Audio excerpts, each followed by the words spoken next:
Welcome back, bookworms. This is Mrs. K. I'm glad you could join me. I know many of you are back at school already, or soon will be. It's a great time of year when you get a new teacher and maybe even new friends. But have you ever thought about what would happen if you got a new principal?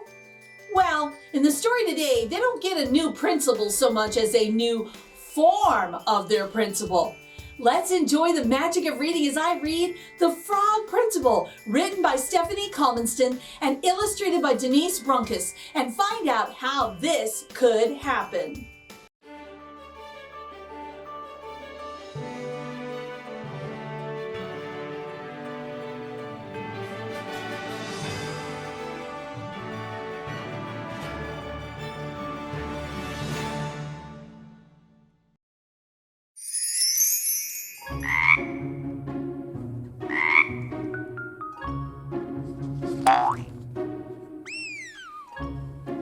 Mr. Bundy is the principal of PS 88. His students and teachers think he's the best principal in town. One day, Mr. Bundy was at school late planning the next assembly program. He was looking for a special visitor when an ad in the phone book caught his eye. It said, "Marty Q. Marvel, magician. My marvelous magic will amaze you." The kids would love a magic show, thought Mr. Bundy. He called Marty Q. Marvel and asked to see some of his tricks. In no time, a man wearing a black cape and a magician's hat tripped into Mr. Bundy's office. "Whoops! Marty Q. Marvel here. Allow me to amaze, amuse, and confuse you," he said. "May I see some educational tricks, please?" asked Mr. Bundy. "I like my students to learn from our visitors." "Sure, one math lesson coming right up," said Marty Q. Marvel. "Watch my hat and tell me how many birds come out." He began to recite. "And a 1, and a 2, and a 1, 2, 3. Come out, birds, fly to me." Marty tapped his hat once, twice, 3 times. No birds.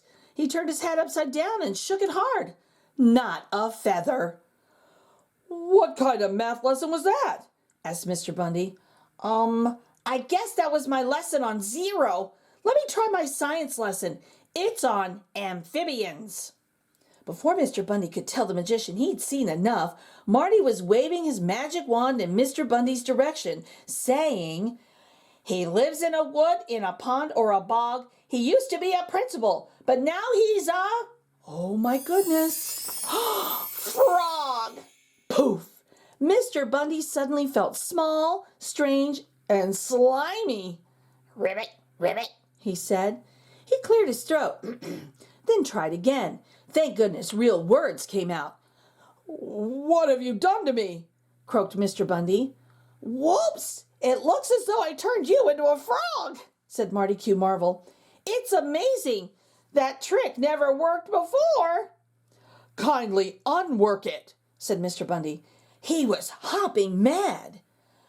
"I'll check my instruction book," said Marty. He pulled a rabbit, some flowers, a deck of cards, and a small book out of his bag. He flipped through the book. "Buenos dias. Muchas gracias. ¿Qué pasa?" "Whoops! This is my Spanish dictionary. My instruction book must be at home.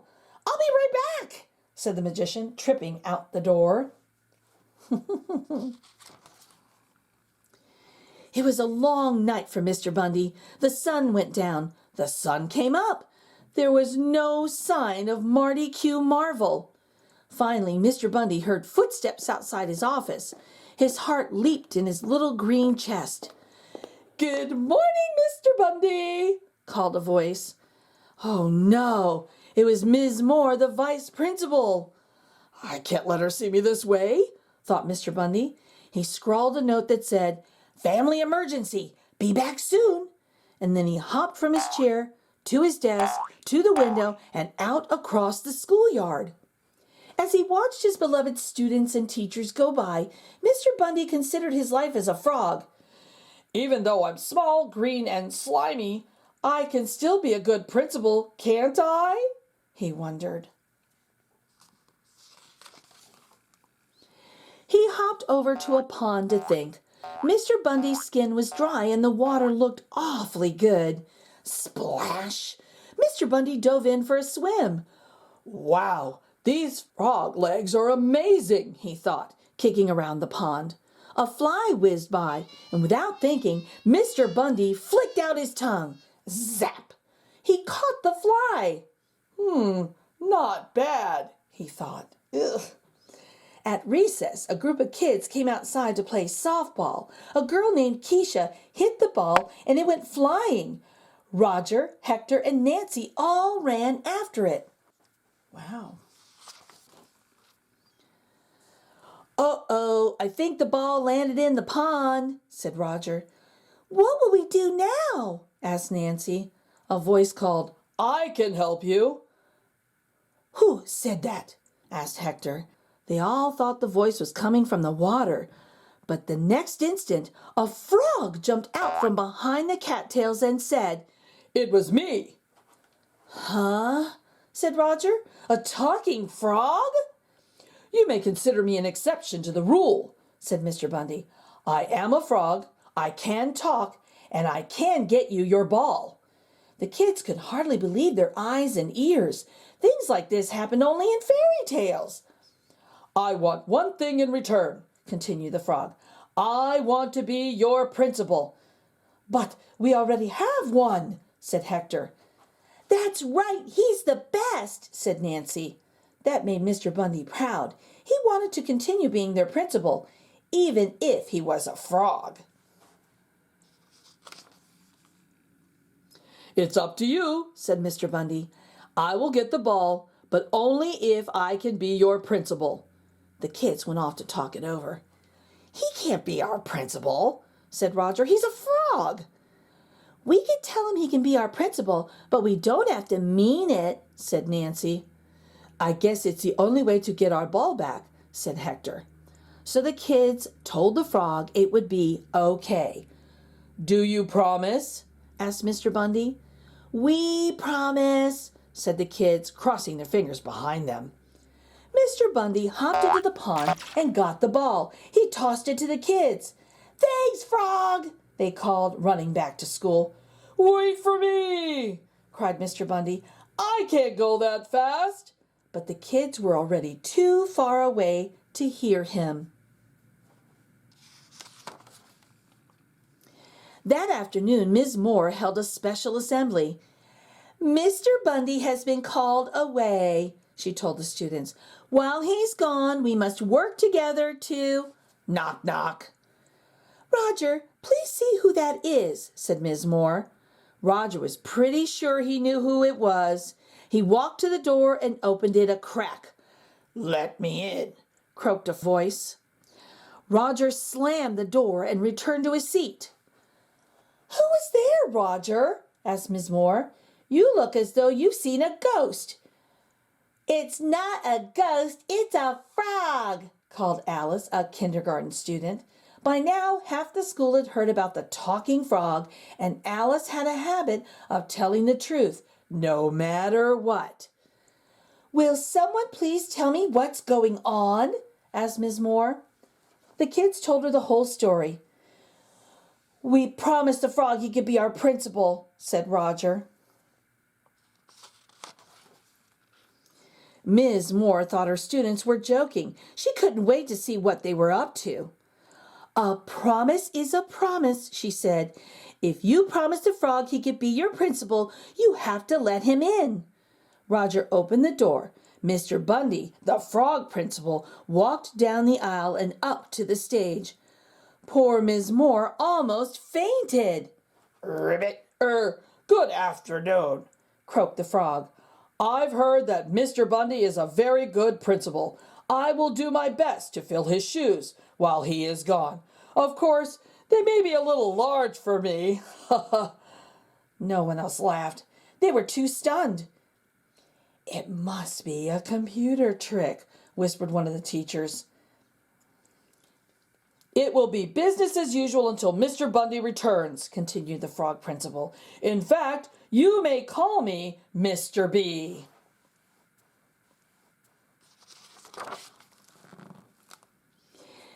the assembly, Mr. B made school rounds, hopping up and down the halls. He was almost trampled by 2 students racing by. "No running in the halls, please," called Mr. Bundy. The students, Keisha and Max, stopped and looked around. "I'm down here," Mr. B reminded them. Max looked down. "This is so weird," he whispered to Keisha. "No kidding," said Keisha. "We almost squished our principal." In the gym, the kids were playing leapfrog. Mr. Bundy couldn't resist. He hopped in, leaped over Hector's shoulders, then hopped back out.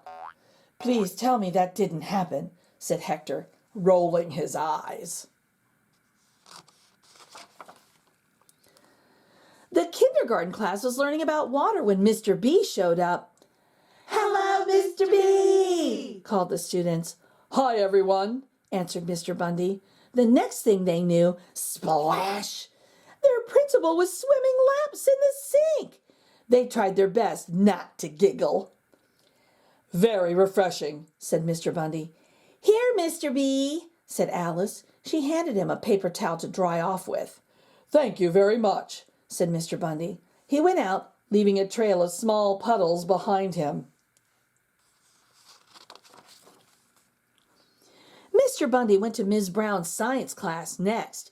Nancy had a shoebox with holes in the top. "What have you got there?" asked Mr. Bundy. Nancy opened the box to show him. Zap, zap, zap. Mr. Bundy swallowed Nancy's bug collection. "The principal ate my homework," cried Nancy. "Ms. Brown, please give this student a gold star," said Mr. Bundy. "Her collection of bugs was delicious. I mean, excellent."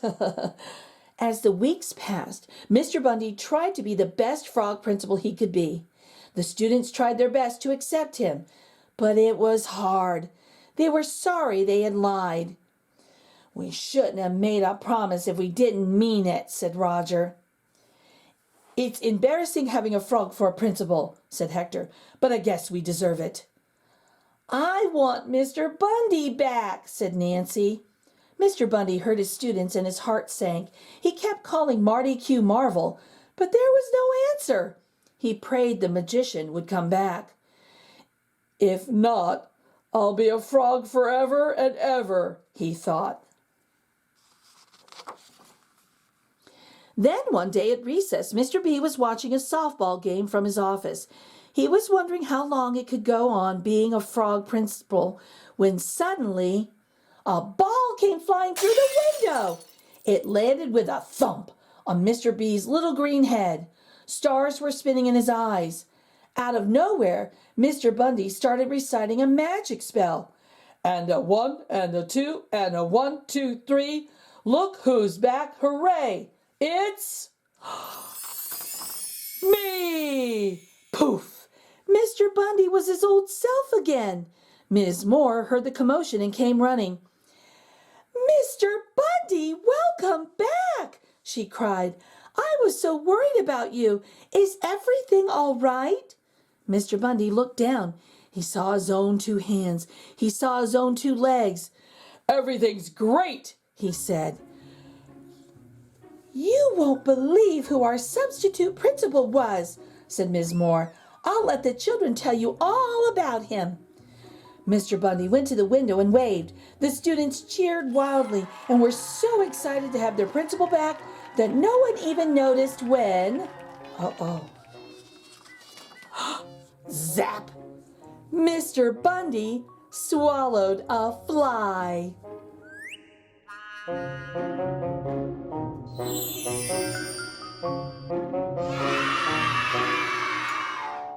If you enjoyed this story, please check it out at your local library or buy a copy from your favorite bookstore.